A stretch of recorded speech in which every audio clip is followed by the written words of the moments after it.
From dawn to dusk and every moment in between, Captain Justin Leake and Meredith McCord have an exciting adventure waiting in the water. Catch Chasing the Sun, Sundays at 10 a.m. Eastern on Waypoint TV. Waypoint TV, your destination for outdoor entertainment.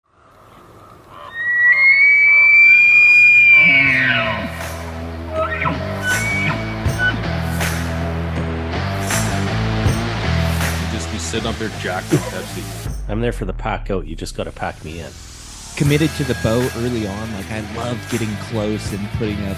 You cover a range of stuff on here too, right? Like, We call this the THP World Headquarters. You know, my grandpa Roy Weatherby. I came into like that golden little pocket where there was like 4 or 5 different bowls. Just You're Canadian? We're doing a Canadian podcast? my name's Douglas Boat. I'm Robbie Denning. Roy Candy. Right on. Pete, thanks for joining the show again, buddy. Oh, yeah. You're welcome for my presents, boys. It's been a while, Peter. Yeah, it has. What have you been doing? Oh man, hiking. What did we call that? Extreme extreme nature walking. extreme nature walking. Yeah. I've been doing a lot of it, probably more than Sightseeing. I've ever done. Yeah, it's been a season. It's been a long season so far, but I can honestly say I have left nothing, no regrets. I've put on miles I never thought I could have. I've climbed shit that last year I wouldn't have made it up. I got yelled at a lot from my hunting partner. There was a lot of F-bombs as to where are we going. Just another 50 yards right up there. Just got 50 more yards. Oh, just another 50 more yards. Know what that's like? Lies. Yeah, all lies. It's just, I got to know. It's up that hill. There could be elk over there. Oh, Next I- hill. I know it. I can smell them. Can't you smell them? I can smell them. Yeah. No fucking just up there. Yeah. Well, right Is to the what it bitter is. end. It's over now. So Yeah. on to muleys. On to muleys. Absolutely. So Steve, thanks for hopping on the show again, buddy. Of course. Always fun. Yeah, no doubt. I think when you were on the show last year, you hadn't gotten a mule deer yet. But this year you've already punched a tag, haven't you? Yeah, 10 days in. That doesn't happen too often, but especially not with the buck that I got this year. But Yeah. So You what got a was doozy. different? Do you normally go out this early or that early? yeah, I've taken a couple, first, second day muleys over the last 5-6 years. Usually do like an alpine trip or something. And but I'd rather be chasing elk early season, obviously. But decided this year just to go a little early. Had a couple good bucks on camera and decided. I've done it before where you have deer on camera, you go elk hunt and come back, and then just kind of things get quiet until November, right? Yeah. Yeah, for sure. So this year, And you got a decided moose draw this year too, so I guess that kind of changed your Yeah. mind about a few things. Yeah, for sure. That took our October up, and we haven't gone down yet. Actually, we got next week. We got 5 more days to try to get it done. So, Oh, really? Have you guys been seeing much? oh yeah, my buddy missed a pretty good one. Oh, So, no. Oh, that hurts. yeah, it was a good poke, and he had bull fever bad, but we'll keep hammering. Had some little ones who called in, but he just wants to get something bigger. So, Oh yeah, you guys are doing some calling. It Yeah. seems to be working. yeah, like we caught a bull within 30 yards in the water, and he came out to the shore in the water. We could have shot him in the water, but of course you don't want to shoot him there, right? So, yeah, and he caught our wind and turned, and we watched him swim away. So. Oh, that sucks. He was just a little guy, anyways. He looked pretty tasty. I would have been happy getting him in the freezer. Oh, yeah. So is it a group draw or is it just? Yeah, it's a group draw. Yeah. Yeah, I figured. Right on. So Pete, I seen on Instagram you guys were pulling one out of the river there. Yeah, we were pulling, we were swimming it, we were lifting it. Yeah, it was we got a lot of shit with us. So if there's the way to get it out, we have it. Can I ask you a question? And like, don't take no offense to this. How come you're always the one getting called to do pack outs, not the other way around? Well, calling your have you friends for have you pack outs? listened to the intro of the show where it's I'm built for the pack out, not for the pack in? Well, there's a lot of friends that are taking that seriously. Oh, And, I see. They seem to just shoot shit. Speed dial. Yeah. Pete, And they know I'm available and I'm not hauling an animal out apparently. that new pack. They know you got a new pack. You're ready to pack out shit. Yeah. And I guess I'm not the most intelligent person either, because I don't Keep ask. saying yes. I keep saying yes. Keep even if answering they're your like, phone. Yeah, you get a reputation for saying yes. You're going to get calls in the middle of the night. That's Yeah. for sure. Yeah, that's without a doubt. But That's good though. It means you're you're there when you need them. They know That's for eventually sure. it's coming back around. I got my list being like, I'll skip that person, but this person, I remember that last Yeah. pack out. This is about equal. This is who I'm calling. Yeah, shooting them at least 300 yards farther in. Oh yeah. Yeah. Just kind of push them, get them out of their beds. Just come on, let's go a little farther. Oh yeah. Yeah. Yeah. No, it's been good. It's been good season so far. Just not So, successful. a lot of mule deer up in the mountains this early season. Steve? Oh yeah, no. It's last 2 years actually. I've noticed a good change. We've seen lots of critters out there. So I think it's. Really? I'm hoping anyways. Could just be where I'm hunting, but last year we seen all the does had 3 fawns of them, so they're trying to come back anyways. Yeah. And lots Yeah, of we're bucks. not getting a lot of that down here, but No, yeah. I've heard some of Region 8's turning around. I've heard some guys saying they're seeing more bucks this year. So oh, that's good. I guess I just haven't been looking hard enough. So yeah, Steve, October's been busy though. Do you notice kind of like an ebbs and flow of like, because I know here in Alberta we'll see, especially where there's like lots of predation, like wolves will come in. You'll see like this 3-year trend where it's not very good and it starts building up, then 3-4 years, and then you got your peak. You'll see lots of big bucks, and then you'll see the predation start to creep in, cats come in, and then it kind of goes back down. Is that kind of what you see in that higher alpine? Yeah, I'm seeing that a lot too. And then what Yeah. I'm noticing now, actually, on my trail cameras, is the deer are still there, but they're all nocturnal, like the middle of summer. They're not coming out, so it makes it hard if you're actually hunting and don't have trail cameras and don't know they're there. You would think there's no game there at all. yeah. Is that right when they're stripping velvet that they're doing that? Yeah, even earlier, like we're finding mid-July, they just start. They're nocturnal. Like 2 a.m, they're on camera in the middle of the alpine or out in the open. Now, there's no reason for it as far as I'm concerned, but it's got to be predators. Yeah, And that's when we see wolf signs, so we obviously know they're there, right? So Yep. Yeah, and that was I often always wonder about that, like because like animals are animals. I mean, they're cruising around. The predators are cruising around at night as well. So maybe it's just cooler for them, easier to get away, save more energy. yeah, I also think that I don't know how it is in Alberta, but I know over here, like different areas I go to, the mule deer are completely different animals. Like, you go from one, say 200 kilometers away, and you got to take a different species, just the way they react, the way they're moving, and everything, same time of year. So Really? Yeah. Yeah. Do you find that a lot, Steve? Steve, are you just typically hunting the last, however long you've been hunting, to chasing these as hard as you have? Have you just been strictly sticking to Region 3, like to your one area? Pretty much, yeah. I used to poke in 8 a little bit, but it's been years because now I'm just trying to concentrate and trying to find a natural, booner animal, right? And trying to find an old mature animal that breaks that 180. And you kind of got to narrow it down to a few areas and just try to find them. Right? Yeah. You can't be moving around, and you're never gonna find. Yeah, luck can be on your side, of course, but I guess you want to get good at one area. yeah. And then you just follow genetics. You follow tips, and you hear other guys get a big buck somewhere, and you kind of go, okay, well, that deer was there, then he lived to that age. He's got good genetics, so let's just go explore over there somewhere and see what you can find, and put a lot of cameras and boots to the ground for sheds, and just see what you find, right? Yeah, the last time you were on the show, you and I, we were talking about your trail camera work. Maybe we'll get into that a little bit today as well, and just for the people who missed that one. So maybe just Steve, just give a quick rundown on kind of like how many trail cameras you're running and kind of like your setup, if you're running them year round, or you pulling them for the winter, putting them back in the spring, just that sort of thing. Yeah, no, absolutely. Yeah, we run them year round. For the most part, we usually get 2 or 3 areas we'll put cameras. We have about 30 cameras, so 10 cameras to an area.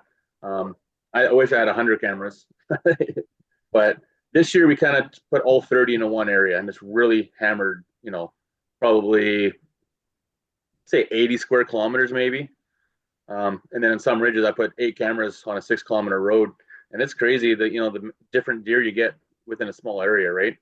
So I know, remember Jordan from BC Backcountry mentioned that once. They'll put like 30 cameras in 2 kilometers. They'll just hammer along one spot. And it's the same thing. You get different deer on cameras, and it's such a small area. So you don't really know what's in an area with trail cameras, but it gives you a glimpse. And I think the more you put, the better idea you get, right? Yeah, that's interesting. I often thought about doing that this year for whitetail, because last year I shot a big buck, and I shot him like 10 feet from the trail camera, but he wasn't on the trail camera. Yeah, it's crazy. I would, I run a fair bit of trail cameras for whitetails. I had my stand all set up. I went to my blind, 15, 20 minutes before dark. This guy walks out. Never seen this buck on trail camera before. And I was shit myself. I'm like, where the fuck did he come from? And he just walked right out and he walked up but when you walk into, and especially with the snow, you can see this a lot better. You walk into one of your trail cameras and you can see tracks. And those tracks don't go to the trail camera setup. So they kind of just like stay on the outskirts. And I've often always wondered this year, I think we've talked about it too. I'm going to set up a trail camera for my stand, and then I'm going to set up another trail camera pointing towards that one just to see if there's any, deer like that one, big bucks that are just passing by. Like they can just smell you, or, it just looks a little too suspect. They're just not cruising in. Cause I often wondered, I've seen a lot of tracks just cruising right by that trail camera and that bait in the, and just never got them on trail camera. So sometimes I wonder about that. Yeah, when you mentioned whitetail, I had a weighty camera. We had a big buck we saw. We put cameras all over the place, and then over the winter we left it. We came back, and there was probably 100 deer walking behind the tree the camera was on, and not one deer walked in front of the camera. It's over that winter for whatever reason. So I watched I watched a video on Instagram, just a guy I follow. He's from Northern Alberta. It's Thankful Outdoorsman, and he showed a couple different moose that you could tell when the camera's turned on. They could hear the camera and they turn their ears toward it. So it makes me wonder if maybe a more mature, as those deer mature, they become a little more sketched out at different things. And I wonder if those deer are hearing something that the cameras are putting off, because I never have issues with younger animals moving in front, but I've had the same thing too, where it's like you see giant tracks all around, but nothing that goes directly in front. They usually skirt it by quite a ways. Yeah. And, like when you put them out for black bear, they pick up the oil and stuff on your hand, like, you know what I mean? The oils and stuff in your hands. And I think that's why, because like you have a trail camera out and sure enough, a bear comes around and he's demolishes it. Yeah, he just demolishes it. And like, I've often thought that it's the, the oils and stuff and the scent of on our hands, playing around with that trail camera that they're intrigued about, because they can smell so good that they go up and they start sniffing it, licking it, and then they just start playing with it. Next thing you know, they're chewing on the freaking thing. But yeah, it was just interesting when you brought that up about those running that many trail cameras in a small area. And I know I've talked to Jordan a bit about this before too. I don't know if we talked about it on the show, but him and I have definitely chatted about running trail cameras and stuff. So yeah, that's interesting. So you guys ran 30 trail cameras. You leave your trail cameras out year round. Yep. You're spending a lot of time though. I know we talked about this last time, but you're spending a lot of time running trail cameras, dude. Like it's a commitment.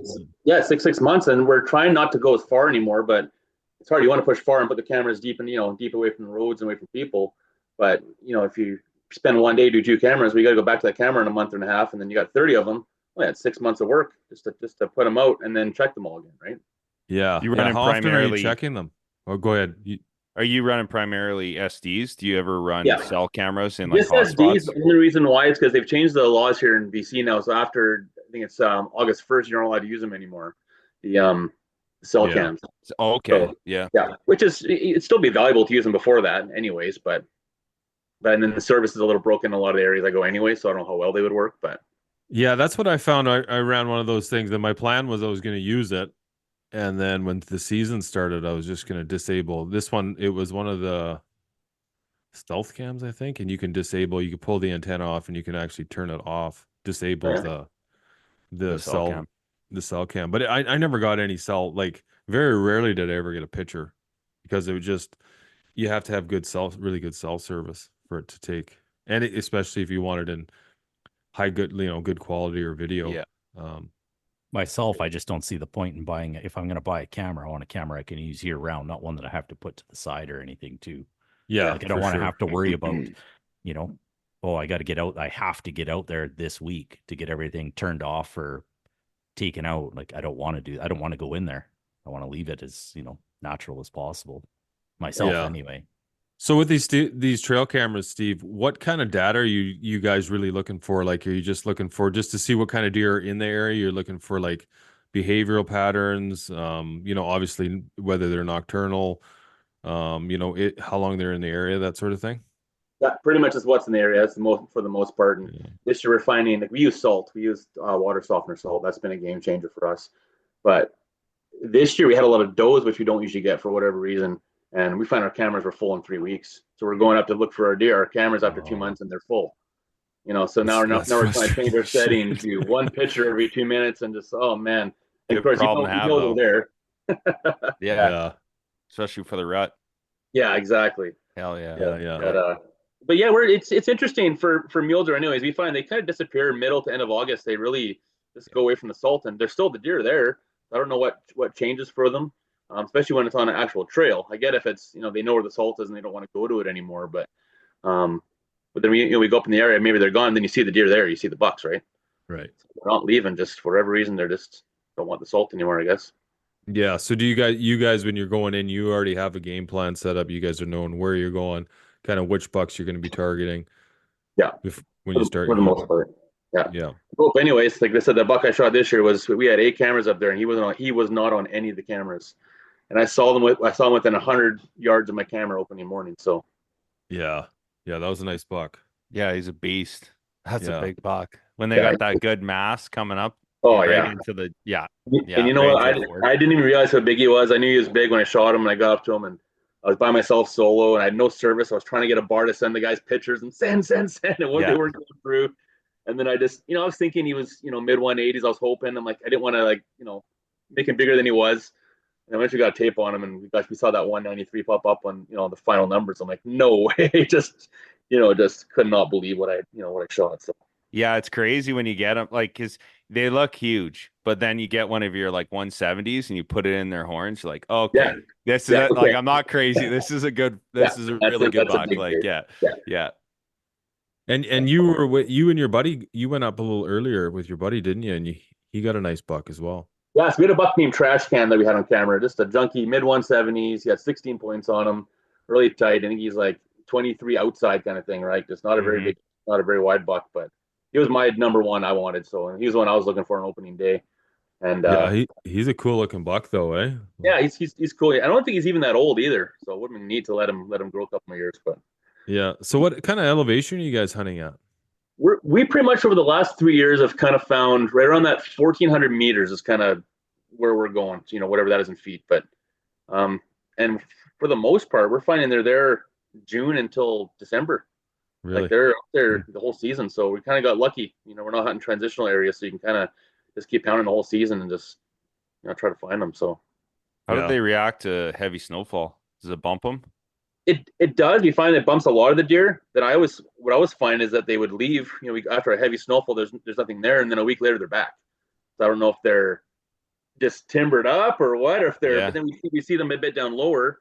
I don't know if they're breeding the does and they head back up later November, but.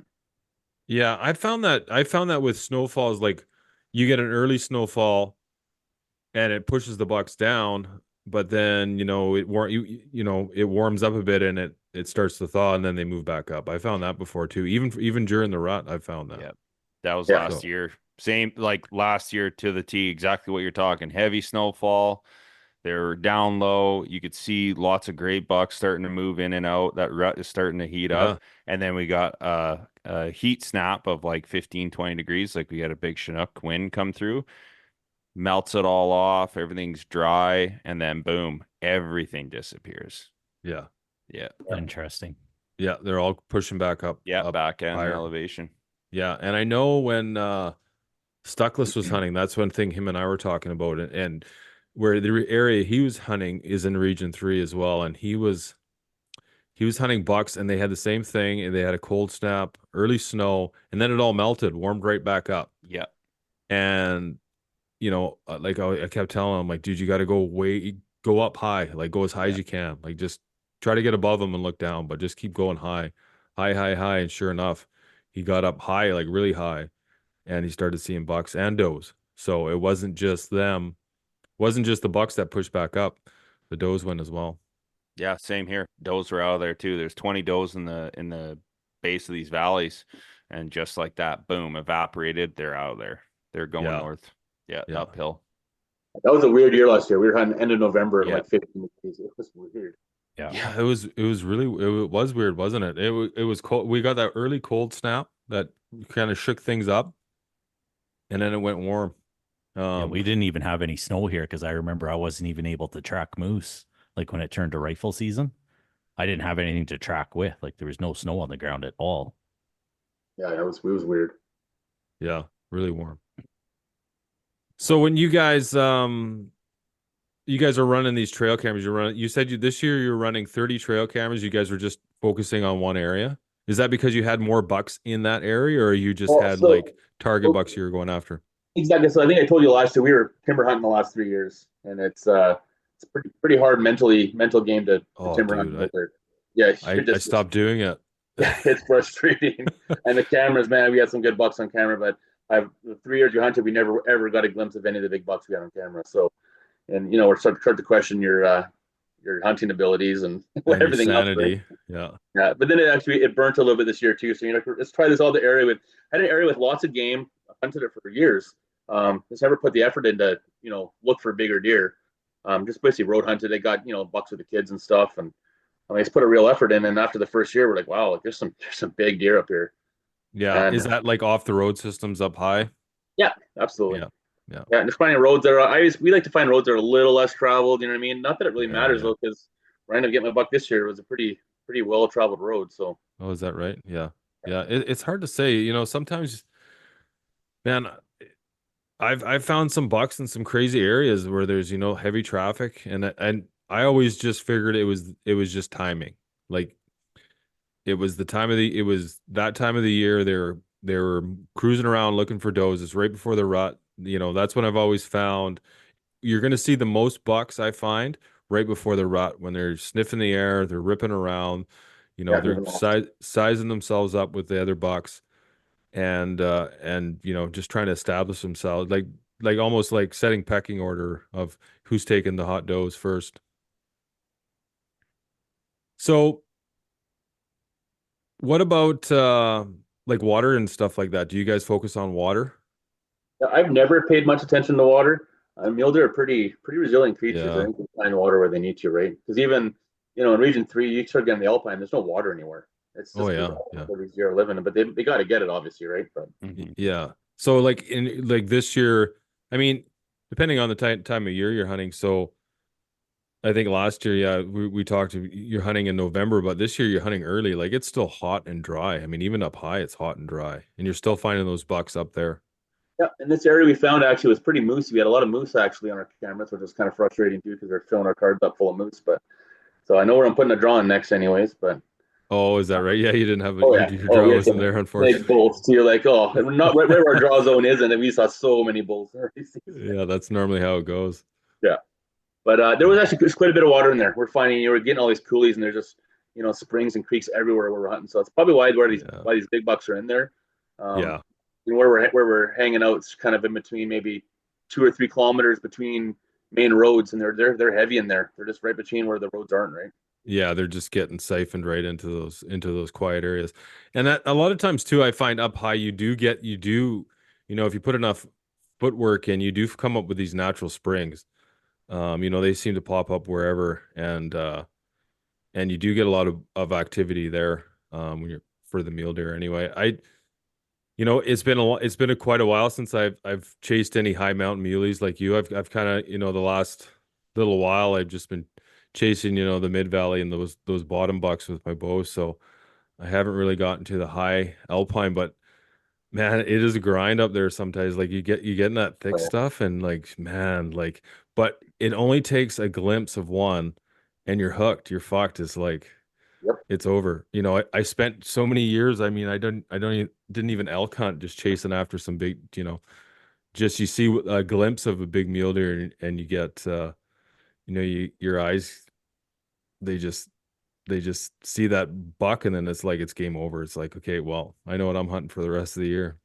And it hurts. It hurts when you're in bow range and you don't have a take. I had that this year, 190-inch. Mule deer, and I'm at 40 yards, and I drew back on him just to say I could, it's just like, you're fucked.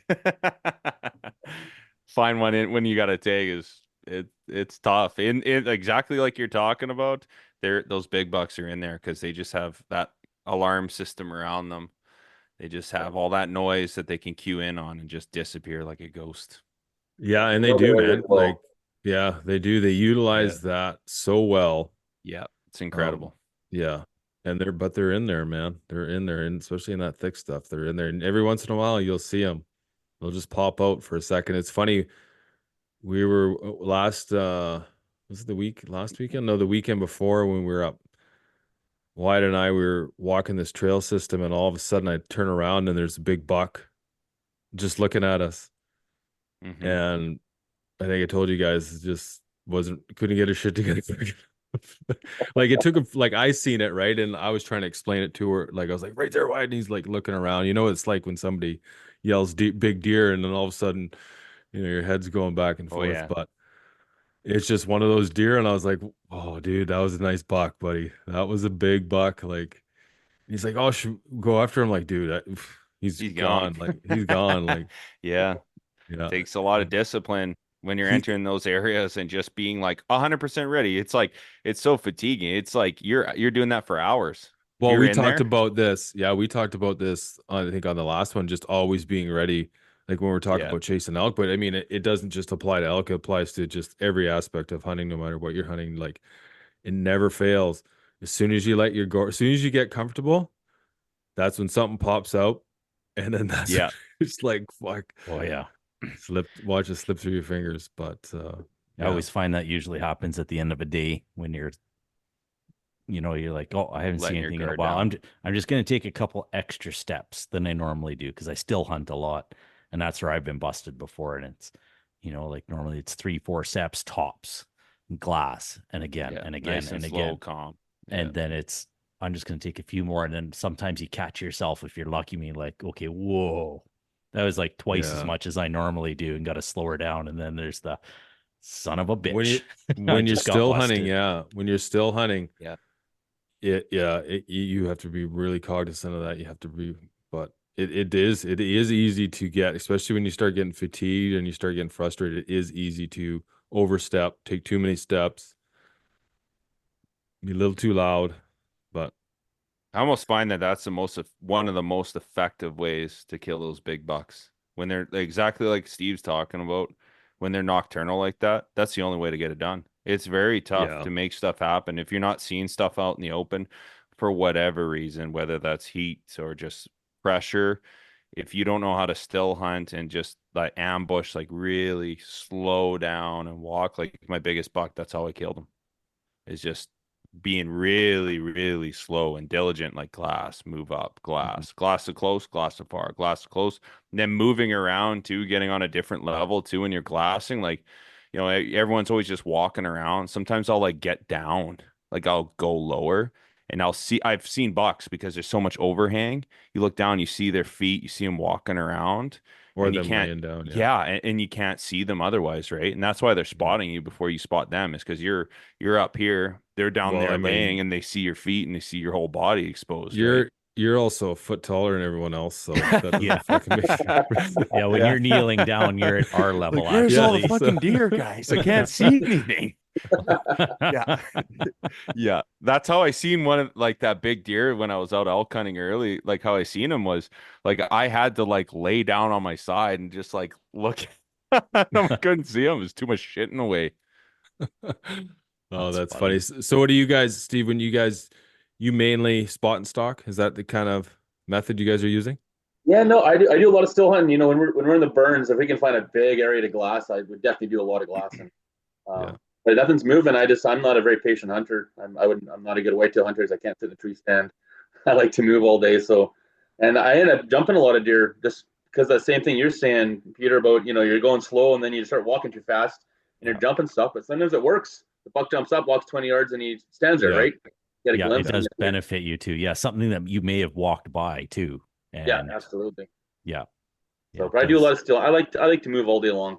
And my buck this year, I was almost ready to give up. I had a pretty quiet morning, and I hit this main road, and I see some guys parked right on the road. I was going to go walk in on this little trail. They just came out of there. I'm like, you know what? I'm going to go in there anyways because I had a trail camera in there.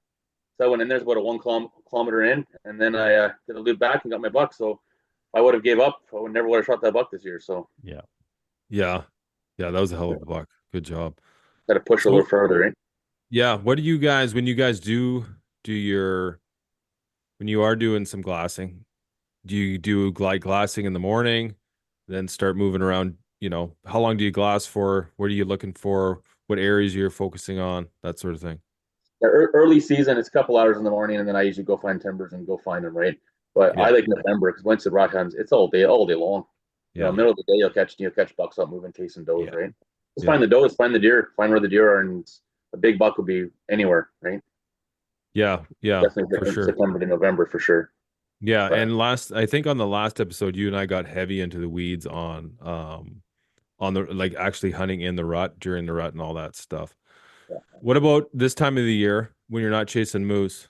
What are you kind of after? You look at, like, they're not really in rut mode yet. I mean, obviously right now, the leaves are starting to change heavy.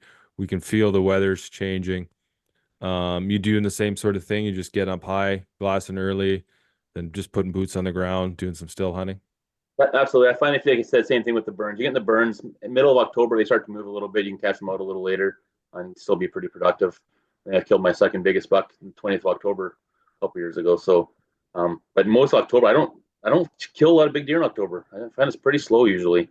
You know, you just spend that time looking at cameras, making sure the deer's still there, and you still put the time in just in case, right? But yeah, you never know. Yeah, and just I guess the nice thing about this time of the year is you can use that as an opportunity, right? While you're checking trail cameras.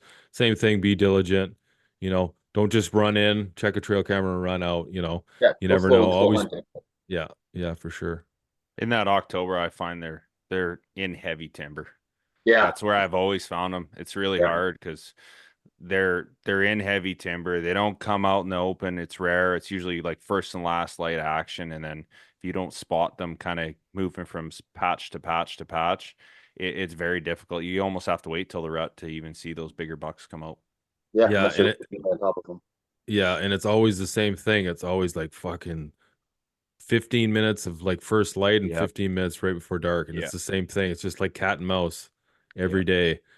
But yeah, you gotta get in where they are, I guess. If you're gonna hunt them in October, then always a chance, right?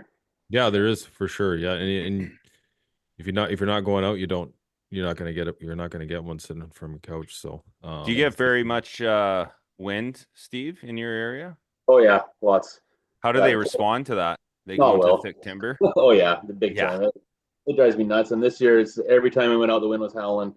And we saw nothing out in the open the early season. Like, it was kind of hard. I'm like, well, we're not going to sit here and just stare at nothing, right? So we got in the timbers, and we did pretty good pushing deer. And it was just kind of half burnt timbers we got into, so it's still thick enough that they're bedded pretty good, but you could still see 150 yards through the trees, kind of thing. So, what do you find, Steve, when it is really windy like that? Do you find that they're up more, moving around, that they're not quite comfortable as they are when it's quiet and they can hear?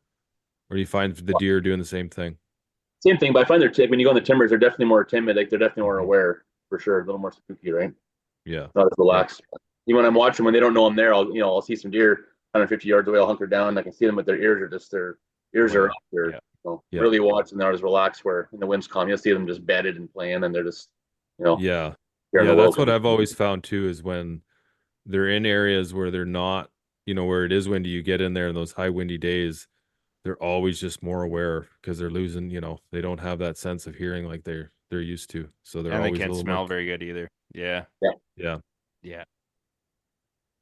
Tough playing the wind on those days for sure, when it's swirling around. Yeah, you almost have to get on a trail and have like a kind of like you're still stalking, but you're moving at a pretty good pace. That's what I've found. I've shot them in heavy timber with my bow, doing that, where you get on that trail network and they're in that thick timber because it's so windy.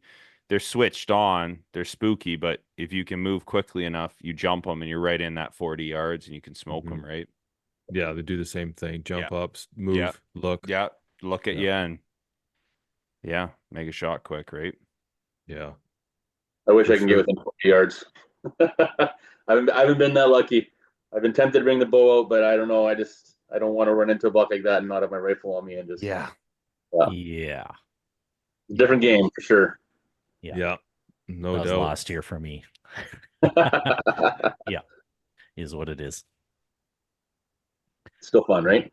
Oh yeah, it's always nice seeing him. Gets the heart pounding and stuff. Mine was my rangefinder. It was a tricky shot, and it stood there, and we weren't far apart. Super foggy, like you can hardly see, but you can tell like super nice buck. And but with trees, and branches, and it's like, what am I not seeing? And I decided not to. I guessed, and I was close, and I found that out the next day. But my rangefinder, when it decided not to work, I was like, motherfucker. It was like my rifle was in my truck like 500 yards away. And it's just like, oh man. As much as I was trying to go 100% bow, I was like, I would have shot that thing in a heartbeat with a rifle and no qualms about it. But some of those shots are crazy. Like I made one where I like had to squat down and shoot under trees. Yeah. Like at 40 yards, I literally had this like I almost had my cam hit the ground. That's how low I was. It's not good. It's very, very difficult. I was thinking the same thing. Well, it's not rifle season, but you're just like, you think about like, how would I address that shot, right? Yeah. It's still bow season here in Alberta, but you think about that like, oh man, this is a whole nother element. It's like you definitely have to have the right setup for that type of hunting, like your rifle. Like what kind of setup are you running for optics and for snap shooting, I'm presuming? Yeah, so I got an old Browning 300 short mag I've had for 20 years. It's a micro hunter, 18-inch barrel, nice small rifle. I do run a Huskama on it, so I can make the long range. So it's kind of the hunt I'm doing. You got 500, 600 yard shots in that open country, but then you're in the timbers and they're 40 yards away. Yeah. So you kind of gotta try to adapt. You don't want to have too many rifles on you when you're out there, right? Just kind of found the perfect guns. Worked for me for 20 years. Been lucky. Blue diamond on it. Blue diamond. Yeah, hell yeah. Yeah, I got one on my tan rifle that shot that antelope we just got. It's a wicked set, very fast, out to 500-600 yards. Yeah. Yeah, no, I've been really happy with it. So as long as I'm on, the gun is. So yeah. So Steve, you guys always hunt the same thing? You guys always hunt the high alpine for deer? No, actually. So just higher country, old cut block country, and just trying to get into where it burns. Like you get those old timbers burn up. They're pretty nice. The deer are still there. They don't leave. Maybe the first year after a burn, they get back in there, and I just love hunting the burns. Yeah, there's enough of them around in the last few years. Yeah, I know. It's as long as they don't log it too hard, and as we talked the last time about the south facing stuff, it takes forever to come back. Yeah. So you want to get that west north facing burns because they get so much food after 2-3 years. The animals love it. So it's how long? Sorry, Kev. How long are those burns productive for? Do you find is it like 3-4 years or 10-15 years? It depends on the burn. Yeah. You get into we hunted some of the north country, and it gets pretty thick pretty fast, and then it's almost unhuntable after maybe 5-6 years. I'm sure the deer's still there, but it's just you can't move in it. You can barely see, right? Just blowdowns. Yeah. But yeah, it's that growth. I mean, that's the thing about areas that those dry deserty areas. They don't have a fast, like a really fast, like they come back green right away, but it's a slow growing season for these trees. So it's not like it is in an area where it's getting lots of moisture and not as much. It's getting sun, but not the high heat where they don't, where the trees, you go into some areas, like you got up north, or man, you could have a burn or a clear cut and then come back 5 years later. You're like, holy fuck, was this thing ever cut or did this thing ever burn? Like, it's pretty amazing what they do. But yeah, like we talked about those south and north facing slopes. We have an area, you're on the south side, and this fire burned in 2014 and it's still scorched. Like we're talking knee-high trees, knee-high shrubs. And then you crest the hill and you start coming down onto the north. It's the northwest facing. Man, is it beautiful in there, taller than me, lots of vegetation, lots of growth, in the last 10 years. It's just night and day. Not a lot of deer in there, but I mean, like a lot of bears. That's where I do a lot of spring bear hunting in there. But it's just, it's amazing how much that's changed. Yeah, no, we've kind of found the recipe for us is you can find that northwest facing burn where just the edge of the burn where the burn's ending, we still got some live timbers. And it seems to be a recipe for us anyways, for where the bucks are hanging out. So what about when you get early snowfall? So like every once in a while, we do get an early snowfall and the bucks are coming down low, does that screw you guys? Does that screw your game plan right up? Say if it pushes the bucks down. It does for sure. And we've had a few nasty ones. It wasn't last year, the year before. There's like that 2.5 feet that first week, and just hunkered at everything. Like we couldn't hunt it. We had the whole week off to hunt, and there's just nothing moving at all. Yeah. And I don't know. I don't think they left. Actually, I think it was such a brutal storm. They didn't know where to go because there's no sign on the roads of them leaving. Just got caught in it. At end of the month, and they were there the whole time. Just that's crazy, eh? They just hunker down and just wait it out. Like yeah, but it's the rut. Like I just like there's just no way they're not breeding, right? And it doesn't matter whether hot, cold. It doesn't matter. It changes how often they're out. The does are out longer when it's cold, but they still got a rut. They're still pushing does no matter what the weather's doing. So yeah, for sure. Yeah, no doubt. I it's funny. Like I haven't like I was saying, my strategy for hunting deer or mule deer especially has changed so much since I went to just move to just hunting with a bow. It's you have to get in close like we're talking about. We're talking 40 50 yards, and to do that you got to play such a different strategy. And I found like your caliber of deer changes as well. Like I remember when I shooting deer with a rifle at the end there, when I just before I gave up rifle hunting and went over to a bow, like I was pretty particular about the quality of deer I was taking. But now with a bow, it's like, I'll take that hands down, like for sure. Everything just changes, still looking for that velvet buck. Never, it's funny. It's like some years you get really lucky and you could be 5 days into archery season. You're still seeing those you're still seeing those bucks in velvet running around. But other years, it could be 2 days before the season. You see a buck, you're like, oh yeah, that come September 1st, that's the one I'm going after. And you see him September 1st and he's got no velvet. And it's like, don't look good. Well, he just didn't look as good as he does. No, they never do. They never do. I know exactly what you're talking about. I found the same thing. Those bucks, you're like, oh yeah, that's a 185, 180. And then they go hard, and you're like, oh man, that's just not the buck I was thinking. They're not swollen, right? Mm-hmm. A lot of it has to do with flies. Like my dad actually knows a lot about like when they're shedding velvet and stuff. We used to see it on our ranch all the time. And he used to say he kind of correlated to the amount of flies. They get that bleed and then the flies get in there. And you'll even see that like if they get a partial injury, when you see like horns that are like got a flat face or they're pomaded quite a bit. And it's starting to get starved because of an injury, and then flies get in there. And then you'll see that other growth go weird around it. That's what I think it is, because some years when the flies are bad, I notice that they get hard horned a lot faster. And too, it depends on the heat too. Like you'll see some bucks that's like you only have like 5 days in September and it's over. They've already gone hard horned. Yeah, that's what I've always found. It all depends on if it's scorching hot, then it's like, well, fuck, good luck. But every once in a while we get a pretty cool September, and you're, fingers crossed you're going to be able to find one that's. But we were talking about deer numbers. I mean, obviously I'm not looking up high, but just the mid valleys and the bottom basins and stuff, I'm not seeing nearly the quality or the deer numbers that I used to see. So it's good to hear that you guys are seeing more up high. So it'd be nice, if those things transitioned, if they figured it out a little bit, moved up higher and stopped getting hit on the fucking road. That'd be a win. Yeah. Like I said, it depends on the area though too, because I always say there's always succession in an area. Areas grow up. You hunt an area for years, and this area is awesome. And then it grows off. The cub blocks grow up, and then predators move in, the deer move out, and then it just changes. The deer on there, right? Yeah. We're talking about like there. What Derek was saying, the ebbs and flows. Yeah, for sure. And just where we've been going, we've just been lucky just to have the numbers seem to be climbing up. So, what about topography? And is there a certain type of vegetation you guys try to stick to? Certain type of tree that you find that the deer like to bed in, like to lay in? Yeah, well, mule deer love firs for sure. Just big old Douglas firs are their favorite. But to the same note, it's I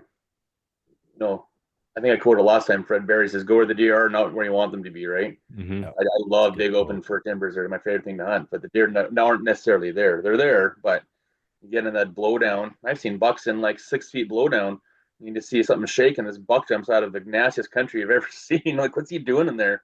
Be safe, right? Yeah. So that's what I kind of go into the thicker stuff. It's just harder to hunt because it's hard to be quiet and that stuff, right? Mm-hmm. Yeah. But, Yeah, for but sure. the bucks are there. So I got a Yeah. question for you guys for I guess it would be like just pre-rut when they're really starting to move. And I guess in the rut too.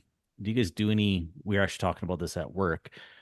Does anybody do any rattling for them or any sort of calling, doe bleeds, stuff like that? Like what are your thoughts on those processes? I've heard mixed from different people. yeah, we have a doe bleed. We had one it's called a Khmer deer. It's probably 20 years old. They don't make it anymore. We just found a couple on eBay actually and ordered some more because we lost them. But man, they work good. Good old eBay. Yeah, the does come running for sure. And I just find during the rut, I find it's pretty successful because if the doe's got a buck, the buck's following the doe no matter what. So Right. so we've been successful with that. And we've had grunters late in November have worked, but pre-rut, I haven't had much luck really rattling or calling pre-rut myself. But I think one time rattling, we successfully rattled in a mule deer one time, and that was it. Yeah, I've heard from a couple old timers and stuff that their thing, they've rattled in a few, not a lot, but a few quality ones, and it was different. They had told me you don't rattle like a whitetail, like hard, heavy, aggressive. It was like super light, almost like they're pre-rut for anything. They're just sitting there kind of locking antlers and kind of twisting around, nothing major. I'd walked up on a couple bucks last year that were actually, that's how I knew they were there. You'd hear them and I just walked straight over to them. But that's why I was asking if I've just heard so many mixed things on them. Myself, it's always been spot and stalk. I've never been able to do it. I don't really. I've done a track too lot of often. testing with it. Okay. I've had that where I'll stalk into 50 yards on, say, like a buck rut, like a big 3-point rutted up with like a couple does, and I'll try and rattle them, grunt them in just to see what they do. I'll have binoculars on them just to see how effective it is. I didn't have a tag, but I'll get in real close and see what they respond to. And yeah, it's been kind of mixed. They'll look at you, they'll kind of get interested, but I don't see them running. That's for my area. It's like that later October into early November time that they start. It seems like they start wandering around more and looking for, like, if they're not with deer, if they're on their own, that might bring them in. But once they get on does, like, they're just like a roping horse. They don't want to move. They don't want to leave that hot doe. They'll fight to get in there, but not pull away. You know what I mean? Yeah. I always find around here where I am in the Kootenays, that I'd say the 1st to the 4th, that's when I see the most movement for different bucks in one area, kind of coming through. You may not see them again either, does or not. It's like they're cruising to see what's around. Or if you have like a cold snap and boom, it initiates it, or like some real pronounced storm, like some big abrupt change, and then it tapers off into calmer weather or just less snow. That's when, like, I'm for sure going to be out there hunting for that, because I know you'll see a couple does roaming around, and then you'll just look for those big bucks cruising. Yeah, you get that little flux in weather. Yeah, and it just initiates it, bang, yeah, and it kicks into high gear. Yeah. You start to see it's not huge and heavy, but it just changes it, right? It's a different tone. Yeah, for sure. So do you ever hunt deer late November, Steve? yeah, absolutely. So that first week's my favorite too. The first 5-6 days. It used to be Remembrance Day, but I find there's a lot of pressure, like in that time of year in BC, anyways. Like hunting pressure. Yeah, and I find it definitely affects, for me anyways, it's changed kind of how I hunt. So I like that first week. You get to Remembrance Day until like the 20th. Of course, in Region 3, we can keep hunting later. I know in Region 8, kind of shuts down. But that end of December or end of November, gets really good. So I think they're just riding that right in the middle of November. And then it gets cold, and I think they're just out moving lots that late November. They're tired, but they're hungry. They're trying to refuel, and we do really good glassing. Not moving a lot, just glassing big open country. And we've done pretty good kind of into that third week to last week in November. Yeah, I know. I have a good friend, and he spends a lot of time around end of November, early December. And we used to have an archery draw in Region 8. It was the 1st to the 10th. Oh yeah. But for some reason they took that away. Not really sure, but Kevin, they probably when don't does- even. What's your last day of mule hunting in yours? I can't remember. 10th, Okay, same as me. Okay. same as you guys have there. But there, what used to be a late season archery draw, or sorry, archery season. It was from December 1st to the 10th. And like I said, for some reason, the ministry took it away. They probably don't know why they took it away. And maybe they just forgot to write it in on the regs. And we're like, oh, it's not in there now. Fuck it. Like, yeah, I don't think they have a clue of what they're doing really.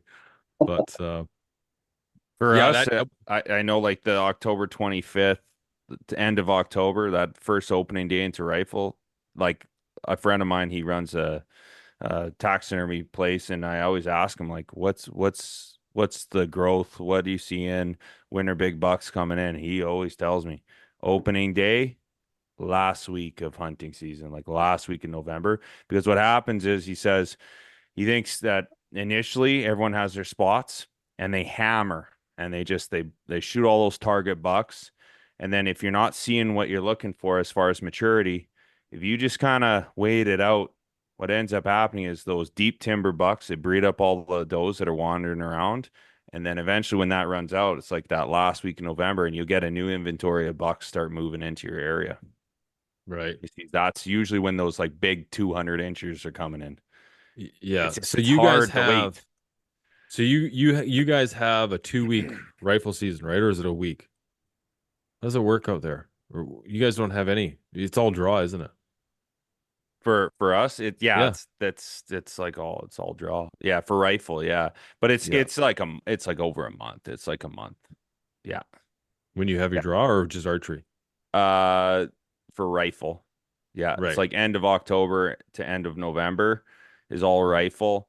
And then you have like September 1st to well, it depends. If it's mountain zones, or it's a shorter archery because it's results driven, right? Success rate is driving that. So it'd be like the 16th of September is the end of archery, and then it's rifle from there out in like mountain areas up in the pass and up north of there.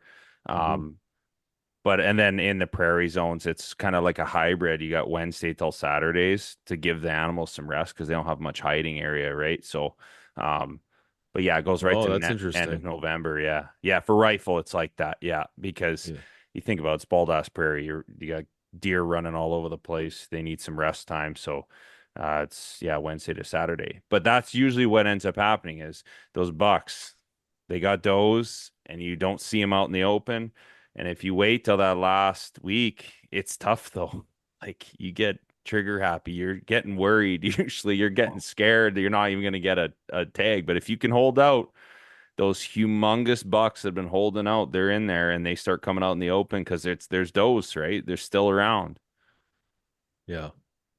What's your thoughts, Steve, on the mule deer in BC? You like how it is? Would you change anything?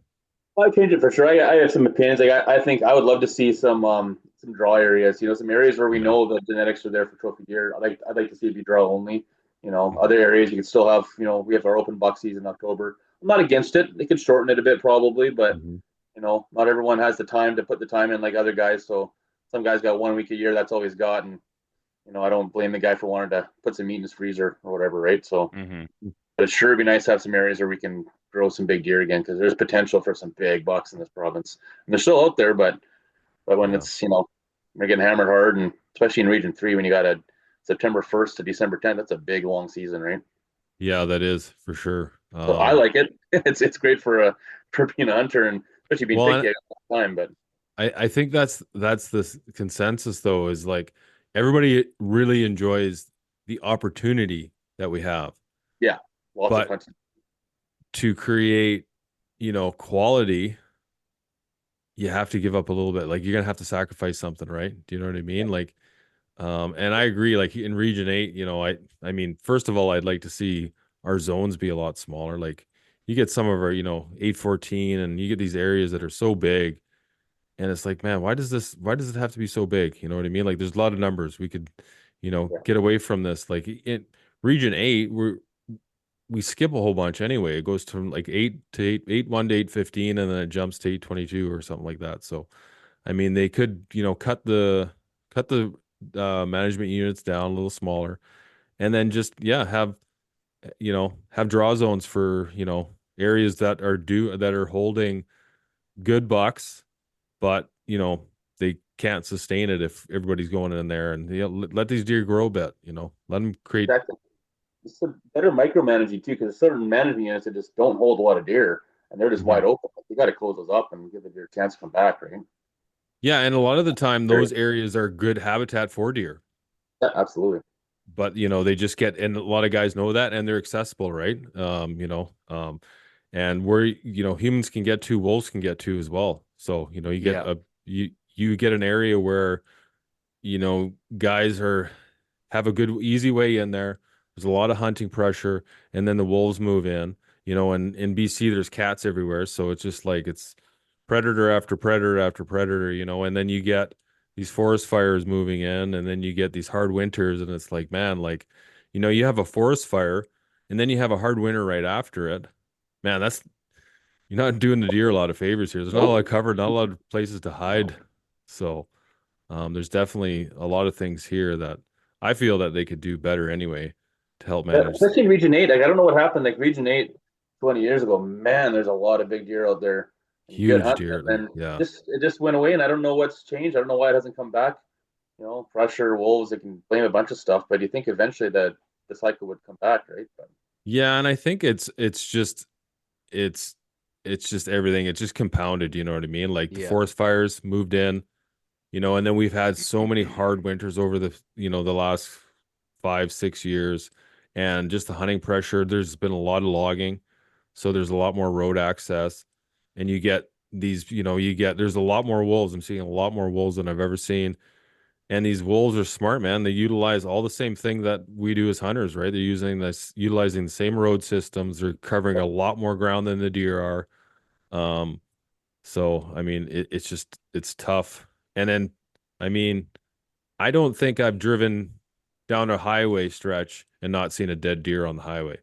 So I mean, that doesn't help at all, right? All our does are getting killed on the road. So that's what did a big number down here too, is the Trans-Canada reroute. It doesn't cover our whole region. It just covers a big stretch from like Invermere to Golden. And we used to have some crazy genetics in here before I started hunting. And you talk to everybody, and it's the exact same story from everybody. Lots of deer, lots of quality bucks, and you could see 10 legal bucks in a day. And you wouldn't touch any of them because you'd be like, no, those are still, they got lots of time to grow. And you'd hold off. And most people would get their bigger mature bucks in this area. And now it's really depleted. A lot of cats. Cats are a big one too, on top of the wolves. And then when they did the Trans-Canada reroute, man, it was just happened to be, we got huge migration corridors in this part of the valley, and the deer that would get just decimated, just absolutely decimated spring and fall when they'd have those in. It's just, I don't know how long it's going to take to recover from that too. Yeah. Well, do they recover? And that's the question, right? Like, are they able to recover? I mean, you have all these compounding, issues going on. Yeah. It's not just recovering from that one thing, the one, road collisions. It's all the forest fires. It's the hard winters. It's just all this stuff that just seems to be, Some studies in the States have said that there's a pretty big correlation between back fat on does and the size and maturity of bucks, that are like when they're dropping their fawns, that initial start, that good start that they get, depending on the condition of the does, really determines that buck's maturity and level and antler, horn growth, everything, because they got that good start. So they're coming into each season a little bit stronger than they would into winters. And they see that effect where, it's people, their interactions, that negative impact of that. And then big time is cats, because they're those bigger, older bucks, because they're so grumpy and they're on their own late season. They're really susceptible to cats from that, because they're not cruising with buddies or does. They're on their own. And cats they clue in on that, and they really target those old bucks. They lock in too in places where cats love to hang out. Like, cats love those deep, thick areas that those bucks love to get into. So, yeah. So my cousin's apprentice was out hunting on the last weekend, and he shot a wolf. It was a tagged wolf from Washington. He shot it in West Kelowna. Wow, that's crazy.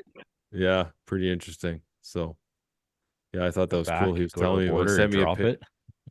Yeah, take it back. Take your fucking. We got enough wolves up here. We don't need your guys' wolves. Take it back. So, but no, we were just talking. Just you brought that up, and that was one of the things I was meaning to tell you guys. I was gonna put it in our chat group, but I figured I'd wait till the next show to talk to you about it. But yeah, pretty crazy. Long way from home.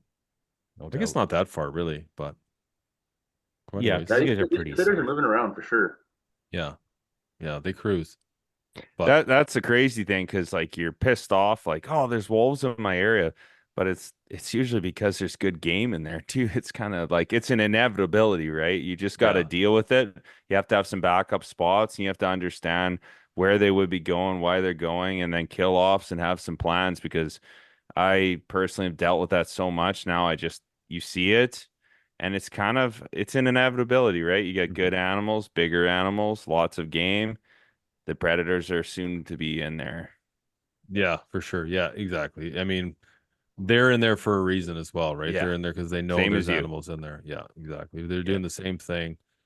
They just, they're just a little better at it than we are. Yeah. I got some, I got a controversial opinion on the predators. I think I've been noticing a lot of cattle up high all the way into January lately, and I don't know, man. Those wolves are eating so good, so there's just they're not dying off. There's nothing to kill the wolves off anymore. Like, there's just so much food. So when they're not eating deer, they're eating cattle. They're so well fed.